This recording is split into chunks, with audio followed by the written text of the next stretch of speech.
안녕하세요. 지역소멸 위기 문제를 짚어보고 대안을 모색해보는 지역소멸 위기 극복 프로젝트. 저는 진행을 맡은 전예현입니다. 이번 시간에는 강원권, 호남권의 이야기를 들어보려고 합니다.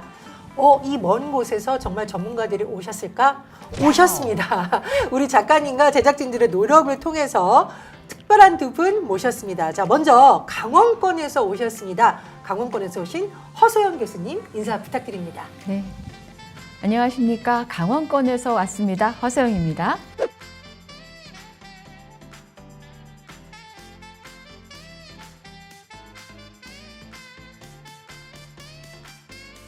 호남권에서 나주에서 오셨다고요. 자, 최영선 교수님 소개 부탁드립니다. 안녕하세요. 전라남도 나주에서 왔습니다. 최영선이라고 합니다.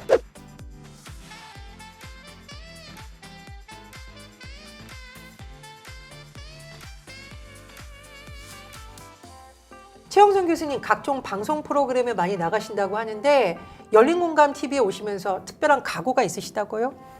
역시 80만이 넘는 유튜버들을 보유하고 있는 TV이기 때문에 재밌게 해야겠다는 생각을 갖고 있는데 주제 자체가 너무 딱딱하잖아요. 재밌게 열심히 한번 해보겠습니다. 네, 나주에서 여기까지 오셨다는 거 시청자 여러분께 다시 말씀드리고, 자, 우리 허소영 교수님 같은 경우에는 지역에서 직접 이런 경험이 워낙 많으시잖아요. 그래서 지역에서 이 방송 보고 더 많은 관심을 주실 것 같은데 각오 한마디 부탁드립니다. 네, 아까 말씀하셨던 것처럼 이 지역 소멸과 관련해서 지역 내에서 얘기하는 일은 좀 흔한 일입니다. 우리 이렇게 어렵다. 그런데 이렇게 전국적으로 우리 지역의 목소리를 담아내는 방송이 거의 초유의 일이다라고 우리가 좀 사전에 얘기한 바가 있는데요. 예, 좀 더 그런 측면에서 자부심을 또 갖고 동시에 정말 알차고 중요한 이야기들 그리고 전국의 모든 듣고 계신 분들한테 닿을 수 있는 그런 이야기들 준비해서 만나뵙도록 하겠습니다. 예, 그렇습니다. 이 멀리에서 오신 두 분을 모시고, 자, 오늘은 첫 번째 호남권 이야기를 시작해 보려고 합니다. 최영선 교수님, 요즘 호남이 이 이슈가 아주 뜨거운 문제라고 하는데 글쎄요, 다른 분들은 잘 모르실 수도 있는데 어떤 문제인가요? 2000년대 후반에 무안공항이 개항이 됐습니다. 국제공항으로 개항이 됐는데 그 뒤부터 광주에 있는 군공항과 민간공항을 이제 무안이나 전남의 어느 곳으로 옮겨야 된다라는 그런 공감대들이 꽤 오랫동안 있어 왔는데 지난 16년 동안 이 문제가 풀리지 않고 있었고 민주당이 국회의원과 기초단체장, 광역단체장을 다 갖고 있는 지역임에도 불구하고 이 문제가 정치적으로 해결되지 않고 대선 공약으로도 나왔었는데도 이 문제가 문재인 정부 때 풀리지 않은 상태에서 오랜 기간 이게 묵혀 있었는데 이제는 이제 더 이상 늦출 수 없는 거 아니냐 이런 공감대가 있었기 때문에 이게 수면 위로 확 지금 떠올라 있는 상태입니다. 그런데 광주 군공항 이전 문제 필요성은 계속 제기되었던 것 같습니다. 특히 이제 지역에서는 그동안 목소리를 내셨는데 저희가 좀 궁금한 것이 아니 이렇게 중요한 문제고 지역에서 건의를 계속 했는데도 왜 그동안은 진전이 느렸다 이런 평가가 나오는 거죠. 두 가지 이유가 있는데요. 네. 첫 번째로는 기지를 이전해야 될 곳, 그 곳이 정해지지 않았기 때문에 사실은 안 된 측면이 하나가 있고요. 또 하나는 전체 사업비가 한 7조 원 정도가 들어갈 것으로 보여지는데 이게 정부가 주도해서 옮기는 게 아니라 지자체가 필요에 의해서 움직이는 거기 네네. 때문에 이 비용을 누가 될 것이냐, 이 비용을 어떻게 조달할 것이냐 이 문제가 구체화되지 않은 상태에서 이게 계속 사업이 지지부진한 상태였던 것이죠.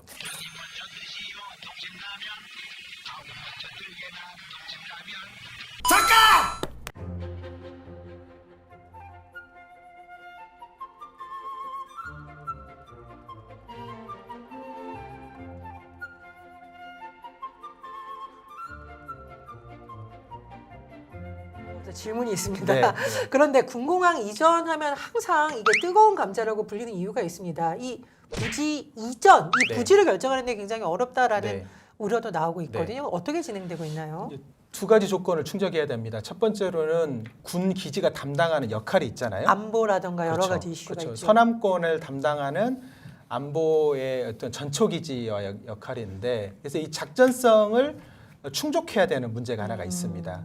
두 번째로는 이제 옮겨갈 그 지역의 주민들이 반대하지 않고 찬성이 높아야 되는데 그렇겠죠. 작전성에는 문제가 없는 지역들을 선정을 했는데 이 주민들의 수용성, 주민들의 반대가 아직까지는 많은 상태로 있기 때문에 이게 계속 추진되기가 어렵게 지금 오고 있는 겁니다. 그럼 후보지가 뭐 무한이다 이런 소식을 제가 본 것 같은데요. 실제로 어떻게 좀 진전이 있습니까? 아니면 아직까지 주민들의 반대에 부딪혀서 표류하고 있다 이렇게 봐야 되나요? 문재인 정부 시절에 작전성에 문제가 없는 이전 가능한 지역들을 쭉 추려봤는데 그게 한 3군데로 압축이 됐고요. 그중에 한 곳이 무안인데 이 무안이라는 곳은 이미 지금 국제공항이 있는 곳이고 또 일제시대에도 거기에 군공항이 있을 정도로 사실 무안이 최적지로 돼 있음에도 불구하고 주민들과의 공감대를 만드는데 정치에서 좀 적극적으로 나서지 못한 측면들이 있습니다. 민주당이 거기에 기초단체장, 국회의원들이 있음에도 불구하고 반대를 계속하고 있거든요. 그러다 보니까 최적지임에도 불구하고 이게 진행되는데 어려움이 있었던 거죠. 최근엔 조금 진전이 있는가요? 어떤가요? 네, 그 각종 여론조사에서도 예전에 반대가 압도적으로 많았는데 최근에는 한 45대 뭐 한 60, 55 이 정도로 많이 격차가 좀 줄어들었고요. 그 이유가 주민들이 생각했던 것만큼 오염 문제나 환경 그 소음 문제나 이런 것들이 좀 덜하다. 뭐 그런 측면들이 알려지면서 조금 수용성이 좀 좋아지고 있습니다.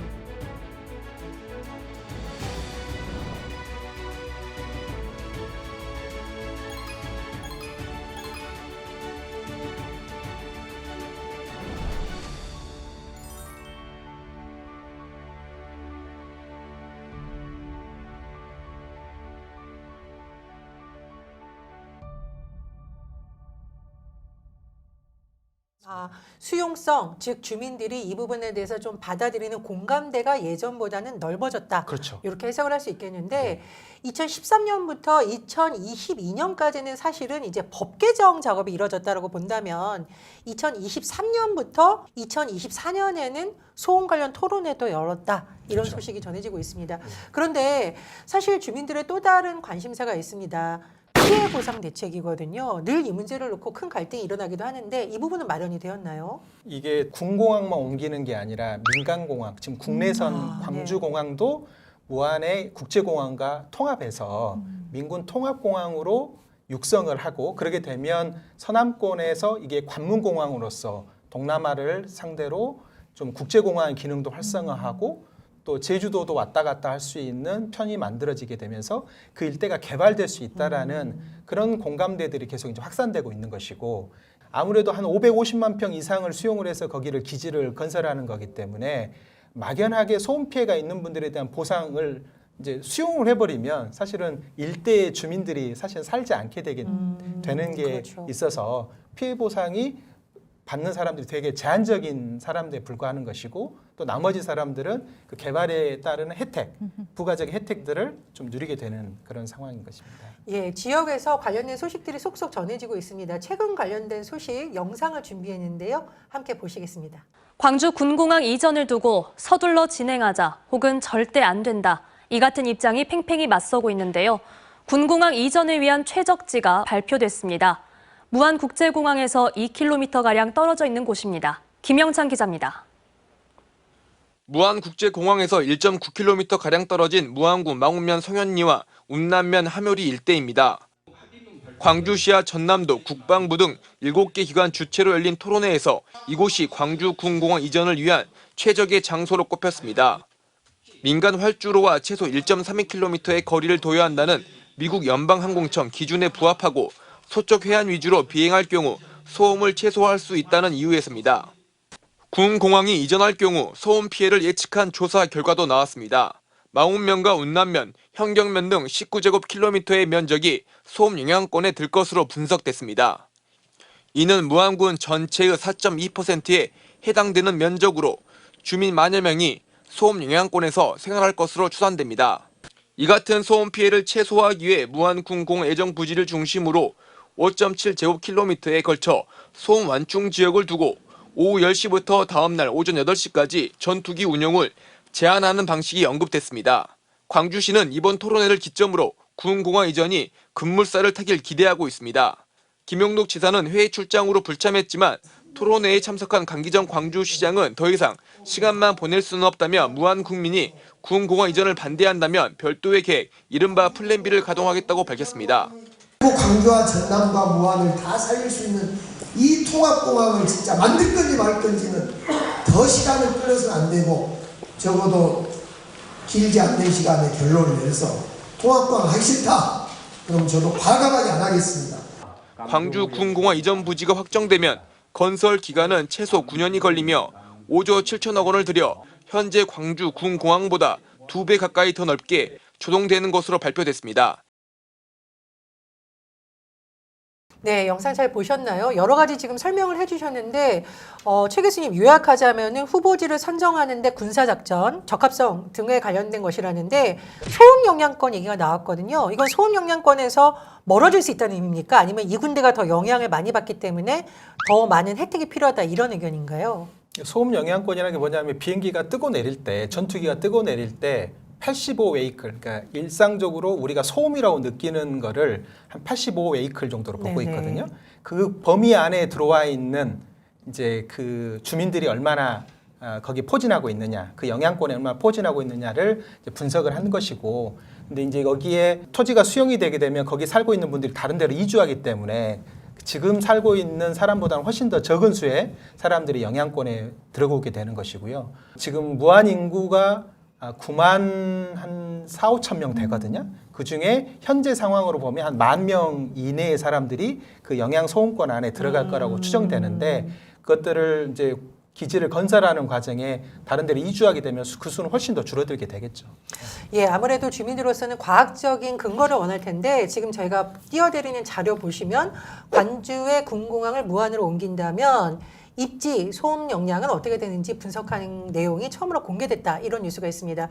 그런데 사실은 제가 이제 군공항 문제 기자 때도 취해보면은 뭐 소음 문제, 보상 문제, 심지어 뭐 그게 농업에 미치는 영향, 삶에 미치는 영향 이렇다 보니까 후보 지역들이 굉장히 반발할 수도 있겠다라는 생각이 들거든요. 그런 반대는 좀 어떻게 진행이 되고 있는 건가요? 그러니까 이제 아까 제가 모두에 말씀드렸지만 이게 단순하게 군기지만 옮기는 게 아니라 광주에 있는 국내선 민간공항까지 다 같이 움직여가는 거라 지금 무안공항이 개항된 지가 16년이 지났는데도 불구하고 1년 이용객이 100만 명이 안 될 정도로 그것도 정규편이 그렇게 많지 않을 정도로 활성화가 안 돼 있는 상태입니다.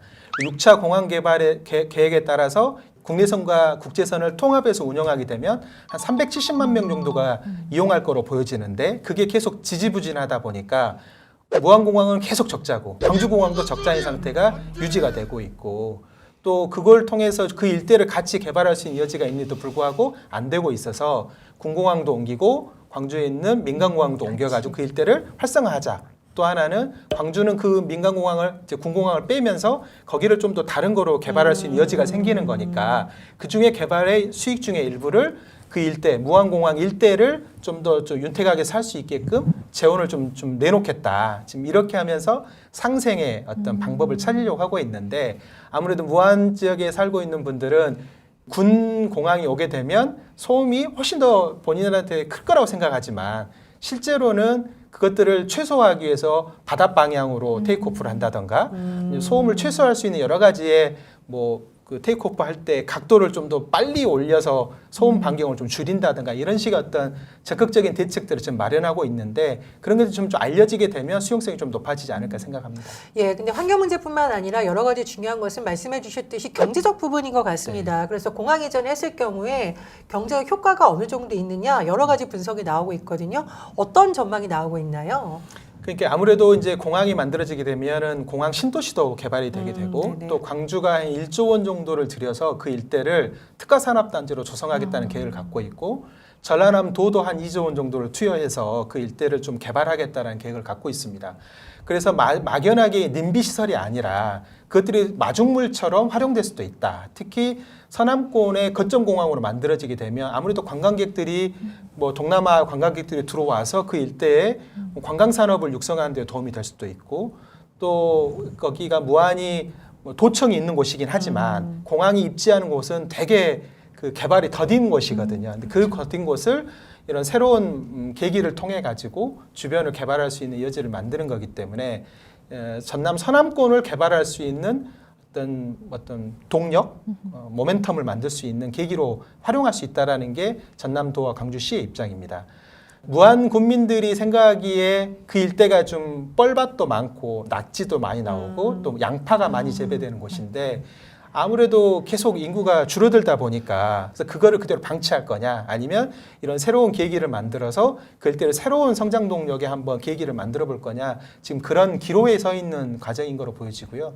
충분히 주민들하고 논의하는 과정을 거치면 저는 받아들일 수 있는 내용이라고 보여지는데 그동안에는 그 정치권에서 반대하는 분들이 있다 보니까 무안 군수가 반대하고 있고 그 지역의 국회의원이 반대하고 있다 보니까 이게 좀 잘 추진되지 못한 측면들이 있는데 민주당이 이번에 하나의 의견들을 좀 모으는 과정을 거쳐서 광주시와 전남도가 상생의 어떤 발전 방향들을 만들게 된다면 저는 충분히 풀 수 있는 문제라고 생각합니다. 네, 사실 그런데 주민들 입장에서는 뭐 최근에 나온 여러 가지 소음 관련 분석이라던가 광주시와 무안군의 입장이라던가 여러 가지 볼 텐데 그래도 그럼 예전에 잘 된 사례가 있었느냐 도대체 예전 사례에서는 어떤 효과가 있었느냐 굉장히 궁금하실 것 같습니다. 네. 그래서 대구 군공항 얘기가 요즘 많이 나오고 네. 있거든요.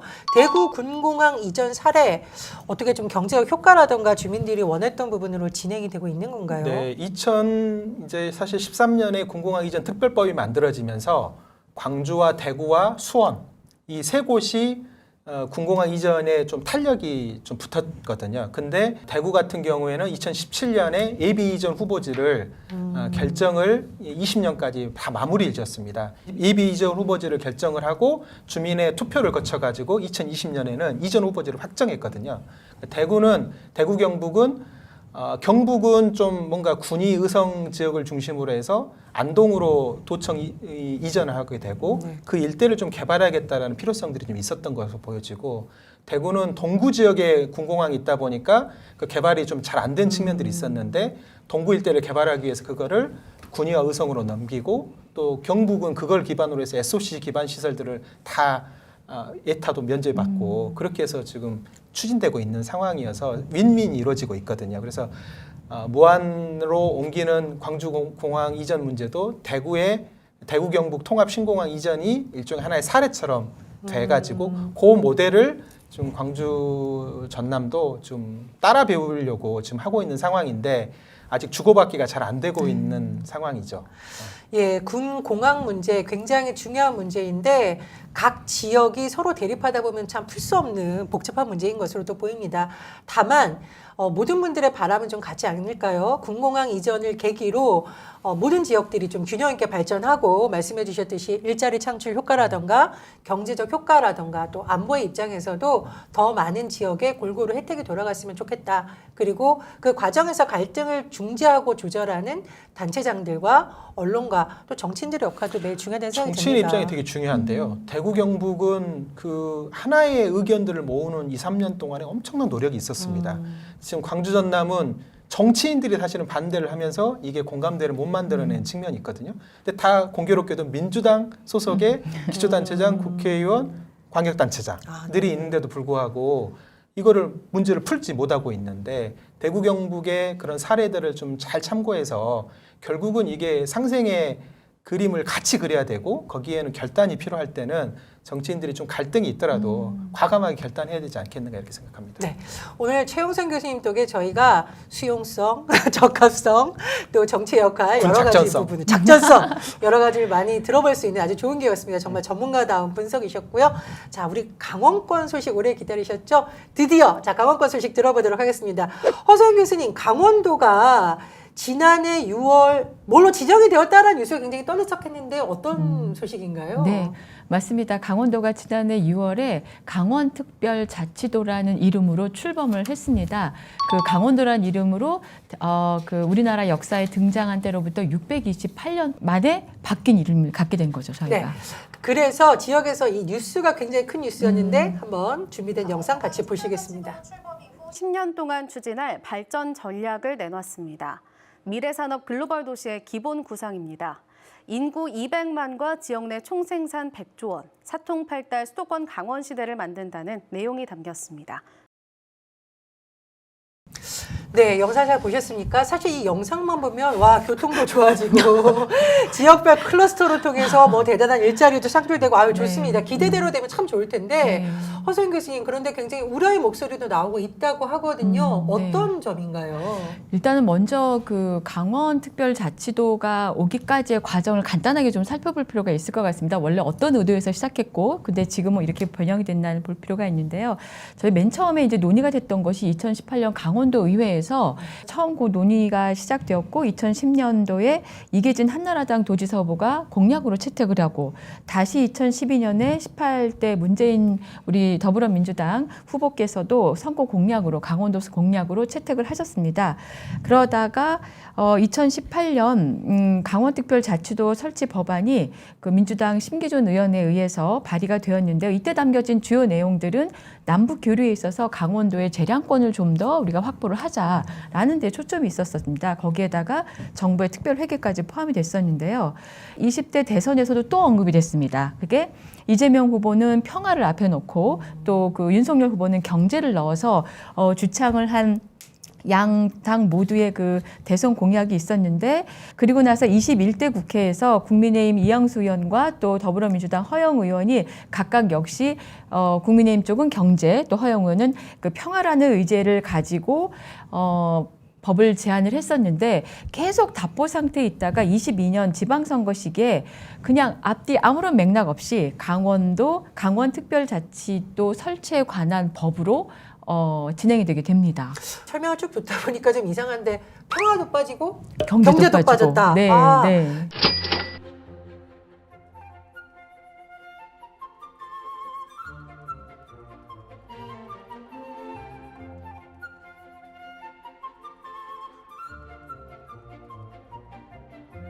그 제주도하고 많이 비교를 해주셨는데 좀 네. 이상한 것 같거든요. 제주특별자치도 세종특별자치시 강원도 전북을 이렇게 X가 맞느냐? 예, 왜 예. 이렇게 된 건가요? 어떤 이유에서 그냥 평화도 빠지고 경제도 빠지고 강원특별자치도가 된 건가요? 사실은 이제 2022년 그 지선 국면에서 요건 좀 이광재 당시 강원도지사 후보께서 상당히 좀 빨리 이 우리 강원도민한테 희망을 줘야 되겠다 해서 좀 서두른 면이 있습니다. 그러다 보니까 중요한 의제들은 다 빠지고 그냥 특별자치도를 설치할 수 있다. 그리고 뭐 국가는 이런 걸 지원할 수 있다 같은 아주 앙상한 규모의 법이 발족이 된 거거든요. 그리고 이 기회가 아니기 때문에 되게 다양하게 우리가 뭘 할 수 있는 것처럼 되어 있습니다. 근데 가장 중요한 그 쟁점 중에 하나는 특별자치도잖아요. 그러면 자치권을 어떤 방식으로 확보할 것인가, 다른 데도 있는 자치권을 이 강원도는 어떻게 확보할 것인가의 문제인데, 앞에서 보실 것 같으면은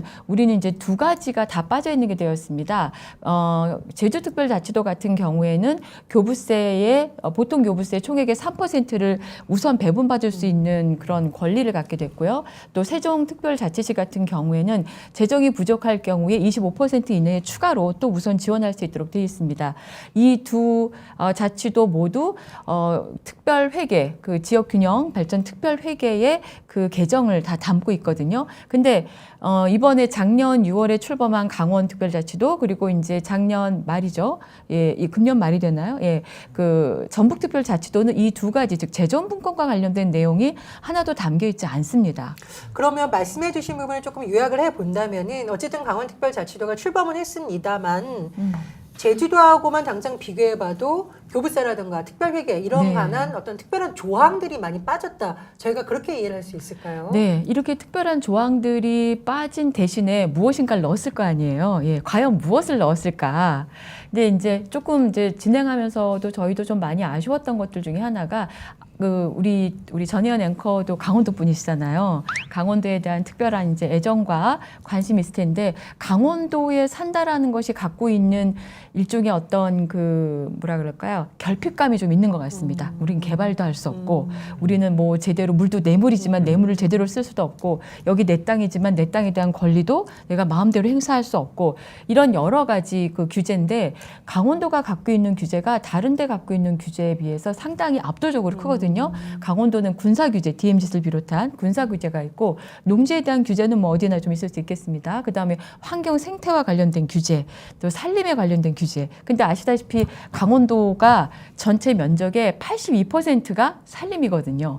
그러면 거의 모든 것들이 그 규제 속에 있다 보니까 강원도민들이 갖고 있었던 일종의 결핍과 피해의식이 규제를 풀어달라였던 것 같습니다. 그래서 근데 네. 저희 핵심적인 게 재정적 지원 방안을 위하여 노력해야 한다. 그렇죠. 그거는 이제 의무조항이 없는 거고 의무조항으로 제- 되어 있는 제- 거죠. 권고에 가까운 사안이고 제주도 같은 경우는 재정적 우대방을 마련해 시행해야 한다. 네. 이게 약간 이게 의무화돼 네. 의무화돼 있는. 근데 명령이 양쪽이 결국- 조금 더 다른 게 하나가 더 있어요. 제주도 같은 경우는 국가가 그 의도적으로 국가가 중심이 되어서 추진한 거죠. 아, 여기 제주도를 국제자유도시로 만들어야겠다라는 국가 계획 안에서 그 만들어진 거라 그러면 강원도나 전북 같은 경우에는 오히려 도민들의 그 열의에 의해서 우리 이러이러한 특별함을 인정해 주세요. 왜냐하면 그걸 분권적 차원에서 인정해 주세요라고 얘기한 건데 그 인정해 달라고 할 만큼 강원도 같은 경우에는 상당히 그 수탈적인 그런 역사를 갖고 있는 곳이다라는 거죠. 경제적으로 성장을 못하고 남북 관계 분단 속에 있다 보니까 그 어떤 그 분단의 그 뭐라 그러나요? 그 군사 위기들 속에서 계속 불안 속에 살 수밖에 없었고 또 하나 아시다시피 그 아마 이제 고향하고 비슷할 것 같은데 정선이나 태백 탄광 지역인데 탄광이 그 석탄 함유화 산업에 의해서 다 폐광이 되면서 여기 있는 산업 기반들이 거의 활용이 못된 상태로 그냥 황폐화되고 그냥 카지노 정도 하나 이제 있는 산업이거든요. 그러니까 나머지 지역들은 여전히 이제 충분치 않다. 우리는 계속 목마르다. 발전과 성장에 되게 목마르다였고 그런 것들의 일차적인 그 뭐라 그럴까 염원을 좀 담아서 낸 의견들이 아마 그 여러 가지 규제를 풀어달라라고 하는 것이 핵심 의제가 된 것으로 보입니다. 예, 그래서요 굉장히 여러 가지 의견이 있습니다. 그런데 저희가 좀 짚어볼 부분이 있습니다. 강원특별자치도 무엇이 달라지나? 와, 이거 보면은 다 좋아질 것 같아요. 근데 과연 다 좋아지느냐? 이게 효과와 또 부작용과 긍정적 영향에 대한 의견이 많이 엇갈리는 것 같습니다.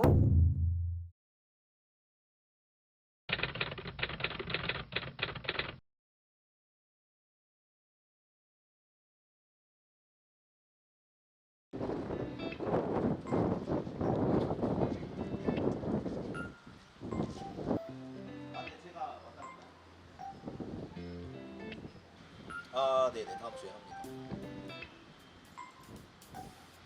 네. 네, 안녕하세요. 저는 강릉에서 살고 있는 31살 이정수입니다.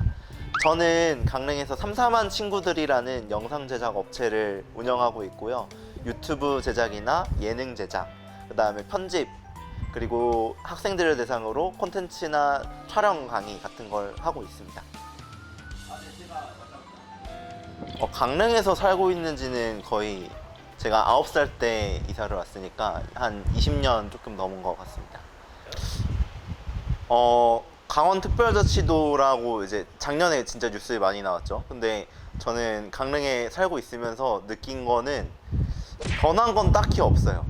뭐 공사를 하고 있다, 뭘 했는데 어디에서 뭘 하고 있는지, 어떤 공사를 하고 있는지도 모르겠고, 달라진 거는 제가 체감하는 달라진 건 딱 하나입니다. 그 택배 같은 거 쓸 때 주소가 좀 더 길어져서 귀찮아졌다는 거, 그거 말고는 크게 달라진 걸 못 느끼겠어요.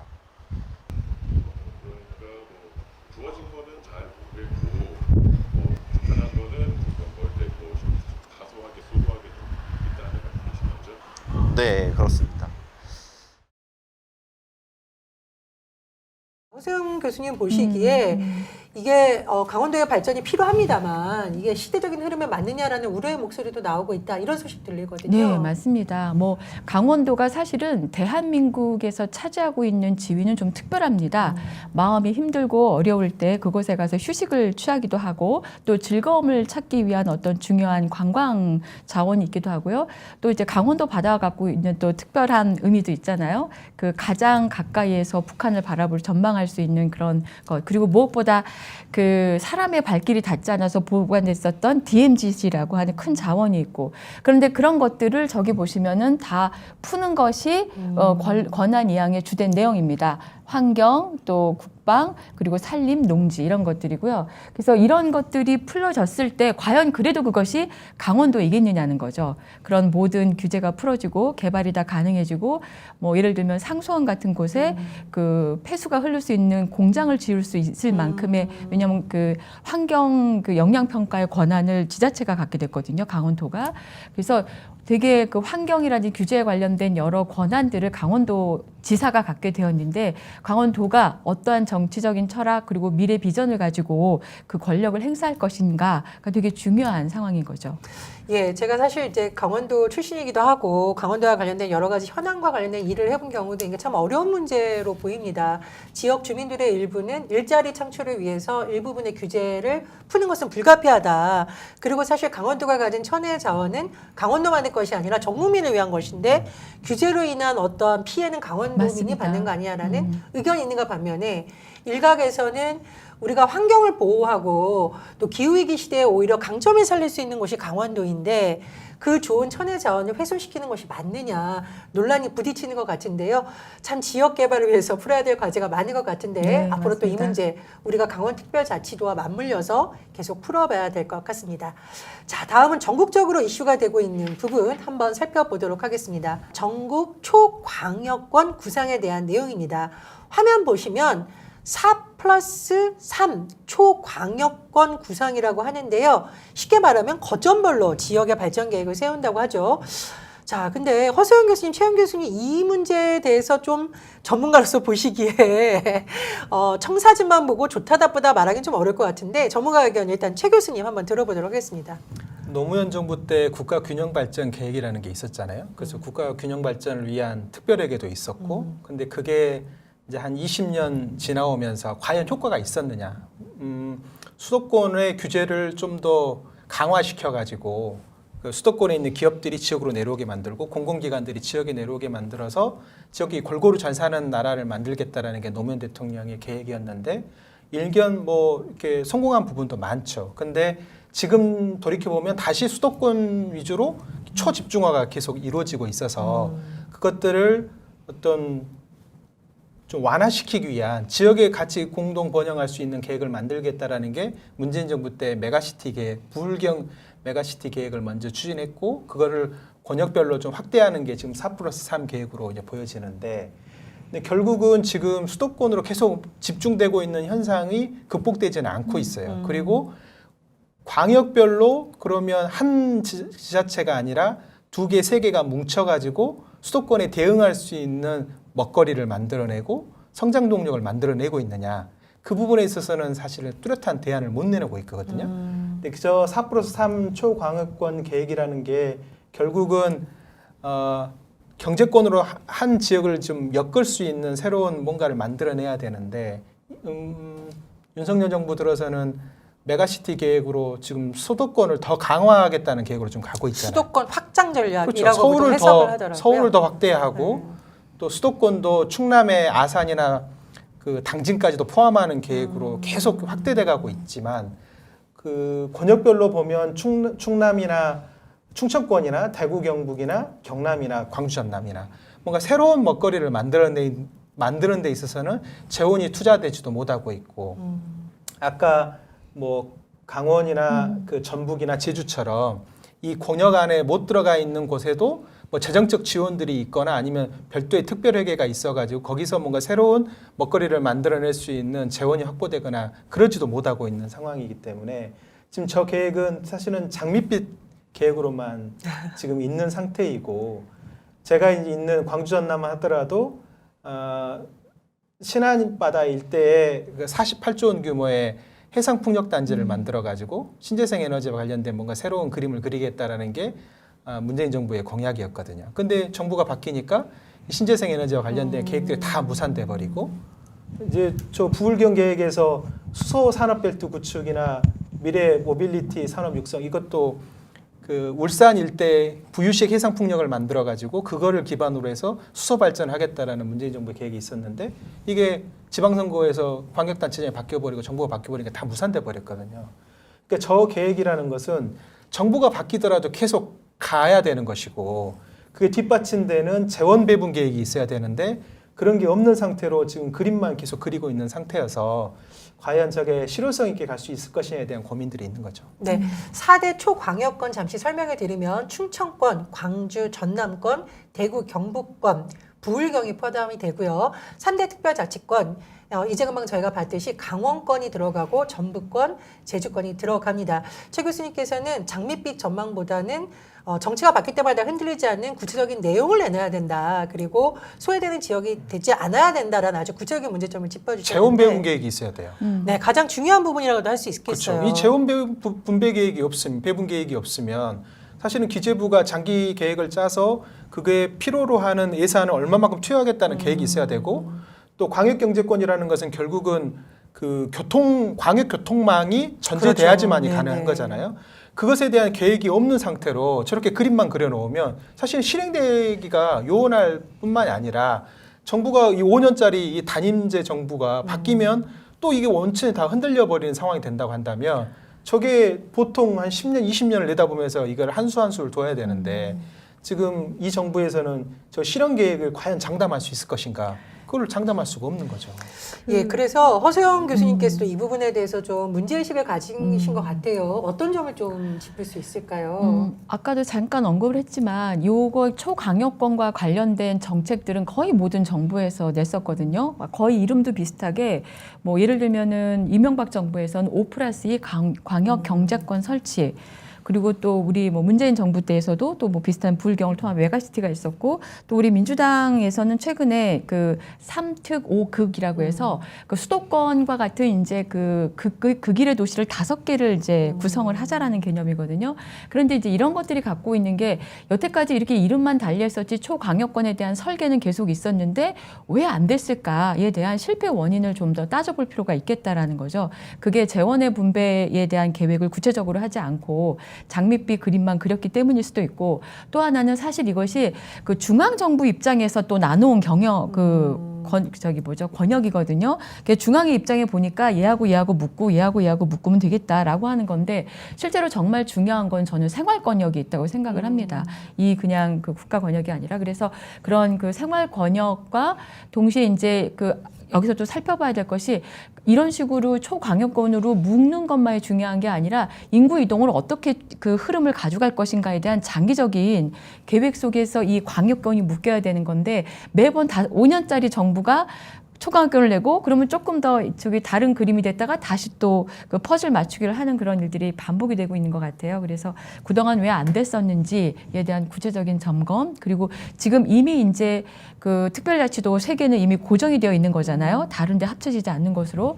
그러면 기존에 있는 이 설치되어 있는 특별자치도를 말 그대로 어떻게의 자치권을 그 독립적으로 독자적으로 주어서 제대로 운영될 수 있도록 할 것인가에 대한 구체적인 구상도 같이 포함이 되어야 될 것 같습니다. 아까 말씀을 드리다가 못 드렸던 것 중에 하나는 강원도 같은 경우에 그래서 규제를 푸는 것만으로 갈 것이 아니라 기존에 가지고 있었던 그 피해에 대한 것들을 오히려 보전하면서 보전에 따른 보상의 방식으로 가는 것도 오히려 그 지속 가능한 강원도의 발전에 더 도움이 될 수 있을 것이다. 그거는 전북은 전북대로 그런 것들을 좀 찾아야 되지 않겠는가.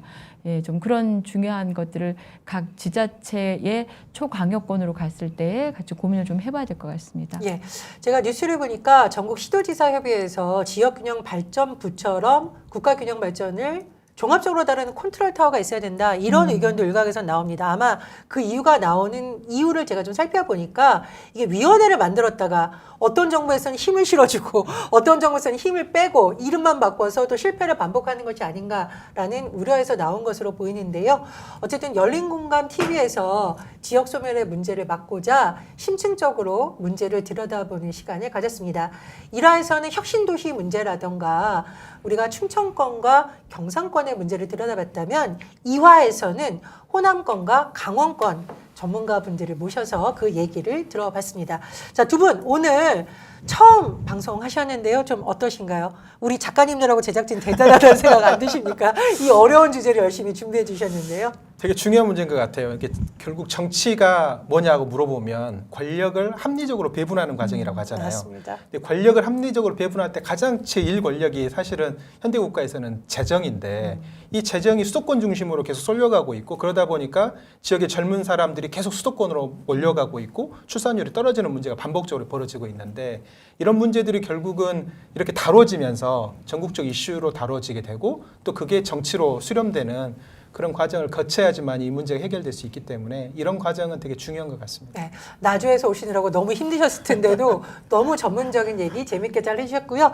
자, 강원도에서 오신 허소영 교수님 소감 한마디 부탁드립니다. 네, 결국에는 정치라는 것은 내가 발을 딛고 있는 이곳과 또 나와 연결된 우리 전체를 볼 수 있는 미시와 거시적인 관점을 같이 통합하지 않으면 안 될 것 같습니다. 우리가 지금 지역을 얘기하고 있지만 궁극적으로는 전국에 다 연결되어 있는 것이고 저도 아까 우리 최용선 교수님 얘기를 듣다 보면 그래 강원도에도 공항 문제가 있는데 공항을 어떻게 된 요구가 있는데 그러면 그 해법을 우리가 어떻게 또 학습을 할 것인가 이런 것을 같이 생각을 하게 됐습니다. 그래서 상호 학습이 전반적으로 전국적으로 퍼져갈 수 있는 기회가 되었으면 좋겠다는 생각이 듭니다. 네, 오늘 열린공간TV의 지역 위기 극복 프로젝트 특별한 두 분 먼 길 와주셨는데 지역의 문제점에 대한 그런 부분만 갖고 계신 건 아니거든요. 지역에서 사시면서 느꼈던 특별한 자랑도 있다고 합니다.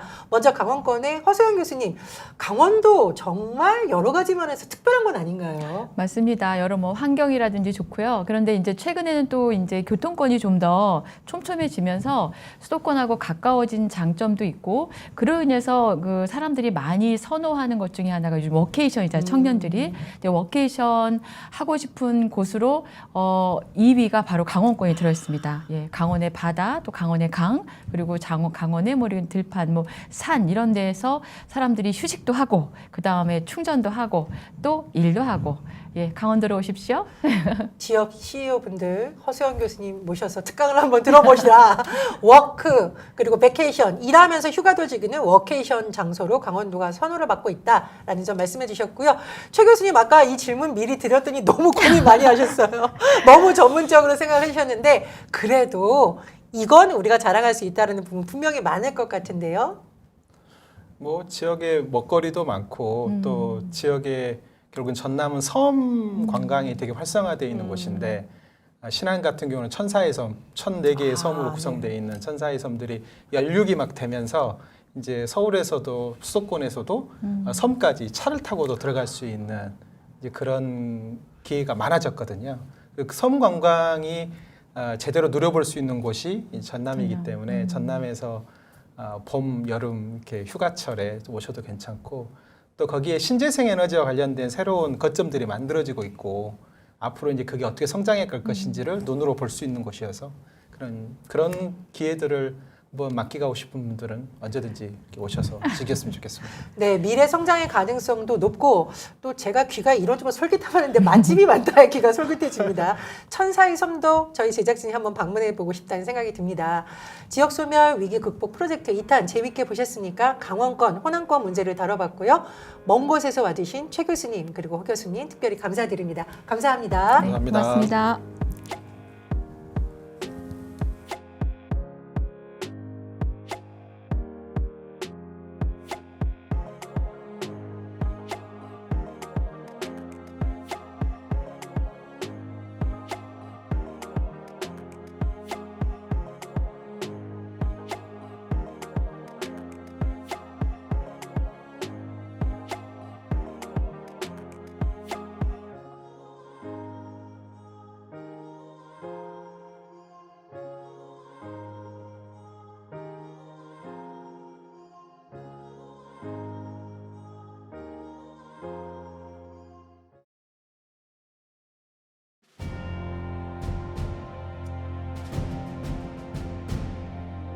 언론의 사명은 반드시 물어야 할 질문을 던지는 것에서 출발합니다. 열린공감TV와 탐사전을 오는 정치 권력, 자본 권력 등 그들의 이권과 카르텔을 감시하기 위해 반드시 의혹에 대해 질문하고 진실을 알리겠습니다. 열린공감TV와 탐사전을 오는 시청자 여러분의 후원으로 운영됩니다. ARS 전화 1877-0809를 누르신 후 안내 멘트에 따라 정기 후원에 가입하여 주시길 부탁드립니다. 또는 우리은행 1045-704-387412 국민은행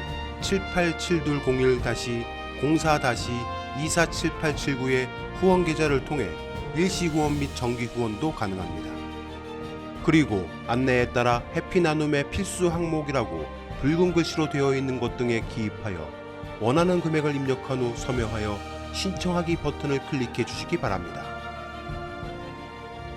열린공감TV와 탐사전을 온해 모든 영상의 더보기를 클릭한 후 기재되어 있는 ARS 후원 안내 1877-0809및 우리은행 국민은행 계좌를 통해 시청자 여러분의 소중한 후원을 기다립니다. 열린공감TV와 탐사전을 오니 오로지 진실 그 하나를 위해 항해해 갈 수 있도록 시청자 여러분이 함께 승선하여 길잡이와 등대가 되어 주시길 부탁드립니다. 감사합니다.